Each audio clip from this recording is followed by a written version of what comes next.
We first start by initializing and asking the user to input their ID, name, section at lines 3 to 5.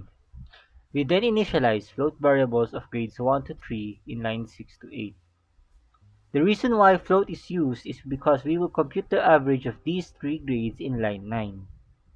From line 11 to 16, the values the user inputted along with the computed average will be printed. We start by asking for the name, salary, and overtime of our user. We compute their overtime bonus by multiplying exceeding hours by 150 in line 6. At line 7 to 9 is a process of calculating the net pay by first getting the gross pay by adding the salary and overtime, then the tax by deducting the gross pay by 12%, and finally subtracting it with the gross pay to get the net pay. Like the last problem, the values the user inputted along with the computed pay will be printed. We ask the user for three products where we each ask for the quantity and price of each product as seen from lines 2 to 12. We then calculate the total of each product by multiplying their price to their quantity in lines 14 to 16.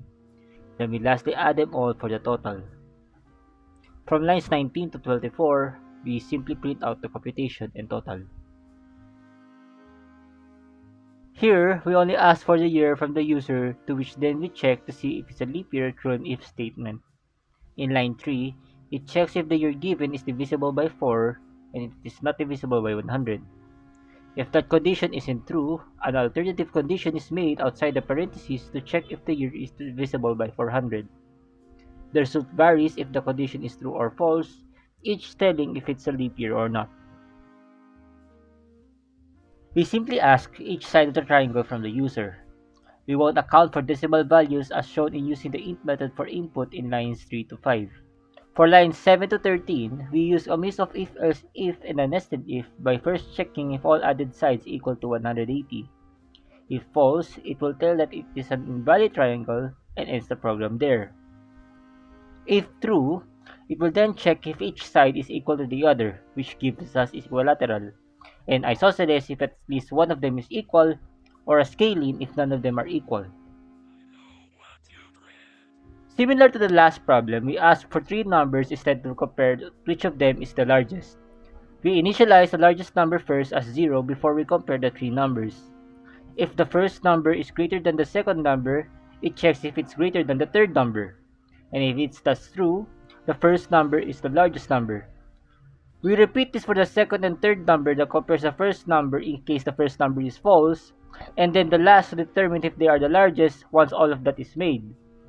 We then check again if the largest number is an odd or even through an if check by seeing if the number is divisible by 2. We first ask the average grade and income of the user before checking the validity through an if-else if statement. If the grade is equal or more than 90 and the income is less than 200,000, they get the full scholarship. If their grade is 85 or greater and an income less than 500,000, they get a partial scholarship. Otherwise, they are not eligible for scholarships.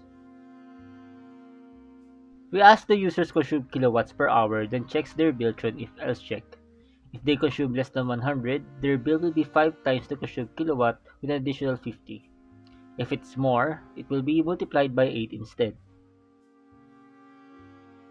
By initializing a demo account of admin with a password of 12345, we then ask the user for the username and password. We then check if the user and password are the same as the one we initialized, to which if true, tells the user that they have successfully logged in. Otherwise, they will say that they have invalid credentials instead. This long life of code is basically an if-else if check on getting a user's bus fee whose prices vary by age and destination. If they pick the first destination and are younger than 5, they get the ride for free. Anything above and below 18 gets a 50% discount, anything above 60 gets 30%, and everything else they are charged the basic fee. This is the same for destinations 2 and 3, with each having 20 and 30 initial fee respectively. If in case the user inputs the wrong destination, the program tells them. We ask the user's GPA in line 2, to which also accepts decimals by converting the input into float. We then use an if-else if check to convert their GPA to a letter grade at lines 3 to 14. If they input any value below 4 or above 4, the program will tell the user that they have an invalid GPA and end the program. As usual, we ask the user for their withdrawal amount at line 2, then use a nested if to check if their withdrawal is less than 20,000, otherwise it exceeds their limit. Continuing on, it then checks if it's divisible by 100 before completing the transaction. We start by asking what type of drink the user wants, then use that choice on a match case to print out the corresponding price of that item and ask the user if they wish to take out their order. We use an if statement for this too, which basically just prints the total of our order plus 5 if the user wants their order as a takeout, otherwise the total amount remains as is. Anything beyond the choices will simply tell that it is invalid by the default case found below.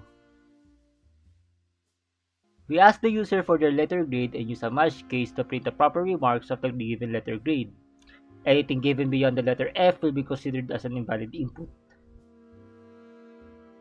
Finally, we ask the user the currency code they'll be using to convert their international money into Philippine currency.